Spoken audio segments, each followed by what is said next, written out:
What if nakakausap mo ang patay gamit ang Ouija board? Ano kayang isasagot sa'yo nito? Ako nga pala si Giselle Aparente. Ang storyang ito ay tungkol sa anak kong si Carla May Aparente. Tawagin na lang natin siyang Maymay. Grade 8 student si Maymay at taga Mendez, Cavite kami. Noong June 1, 2024, may dinalang Ouija board sa school ang best friend ni May na si Joshua. Sabi ni Joshua kay May, subukan daw nilang laruin ito mamayang recess. Pero imbis na matuwa, ay medyo nabahala si May dito. Ang alam ni May sa Ouija board ay isa itong paraan para makapag-communicate sa patay. At kadalasan, pwede kang masapian pag ginawa mo ito. Sabi ni Joshua sa kanya, wag daw siyang matakot.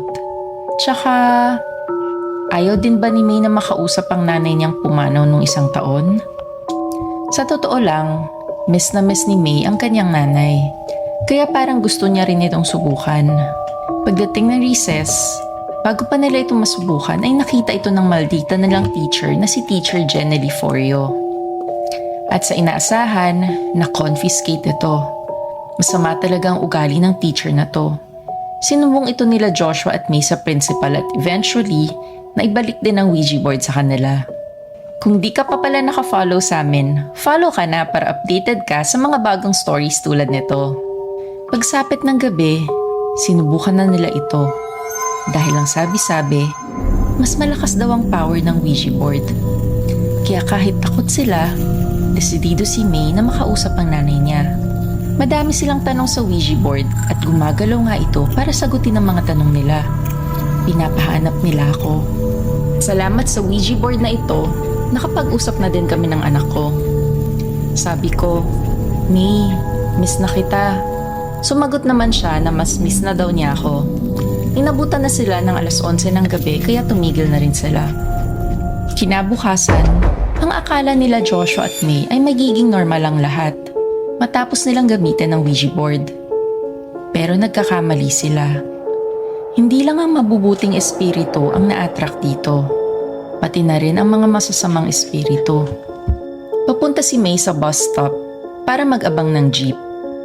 Patawid na siya ng kalsada. Pero habang nasa gitna na siya ng kalsada, may tumawag sa kanya. May!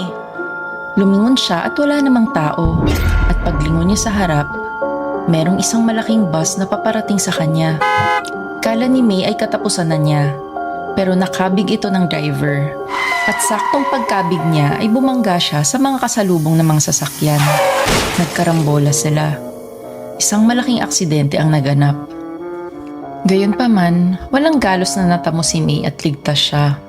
Pagdating sa school ay kunento niya kaagad ito kay Joshua. Kunento din ni Joshua na nung papunta siyang school, parang may sumusunod daw sa kanya. Isang matandang lalaki at hinabol siya nito. Mukhang hold-upper daw sa pakiwari niya. Pero nakaligtas siya dahil may police station na malapit at dun siya nagtago. Sabi ni Joshua at May, hindi coincidence ang mga bagay na ito. Baka totoo nga na may masamang espiritu na gusto silang saktan.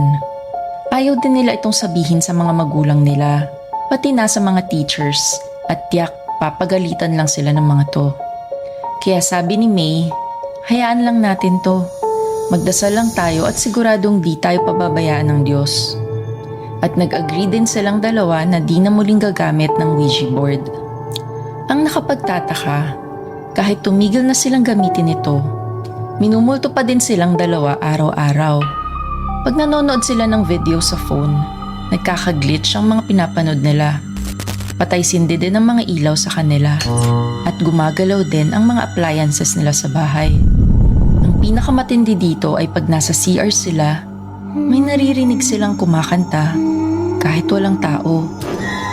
After ng 3 araw na ganito, hindi mapigilan ni May ang sobrang pagkamiss niya sa nanay niya. Sinabi niya ito kay Joshua at kung tatawagin uli nila ang espiritu ng nanay niya, ay baka matulungan din sila ng nanay ni May. Kaya nag-decide ang dalawa na gamitin ulit ang Ouija board. Sinumbong nila sa akin ang mga kakaibang nangyayari sa kanila. Ang sabi ko, di ko kilala ang mga masasamang espiritu at wala akong way para labanan sila.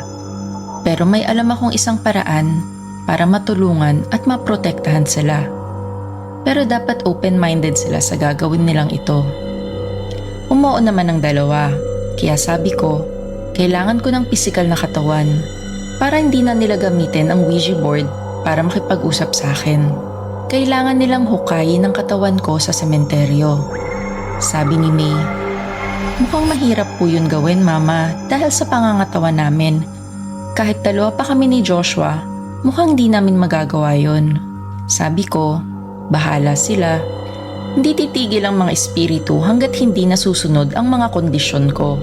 Buong gabing pinag-isipan ni May ito at kung paano niya gagawin ang pinapagawa ko. Hindi siya nakatulog buong gabi. Pagdating ng umaga, inutusan siya ng tatay niya na ilakad niya muna ang alaga niyang corgi na si Olga. Umalis si May kasama si Olga at may bitbit din siyang longboard. After nito, di pa rin maisip ni May kung anong gagawin. Hanggang sa tumawag si Joshua at sinabing meron daw silang pushcart. Kaya nagantay ang dalawang bata na sumapit ang gabi at tumiretso agad sa sementeryo. Sinimulan na nilang hukayin ang bangkay ko at halos madaling araw na sila natapos. Nang matapos sila ay inuwi na nila ang bangkay ko. Gamit ang Ouija board, tinuruan ko sila ng isang dasal sa Latin at ginawa nila ito. Sabay hiniwa nila ang mga palad nila at pinatakan ng dugo ang aking labi. Matapos nito, bigla akong bumalik sa katawan ko at nabuhay. Niyakap ko kagad si May at Joshua. Sabi ko, hindi nyo na kailangan ng Ouija board dahil nandito na ako. Araw-araw na kaming pwedeng mag-usap. Tuwang-tuwa sila May at Joshua. Sa wakas ay nagtagumpay sila, lalo na si May na nangungulila sa kanyang ina. Binulong ko din sa kanila na di na sila gagambalain ng masamang multo. Dahil ang multong yon ay ako. At hindi rin ako ang nanay ni May.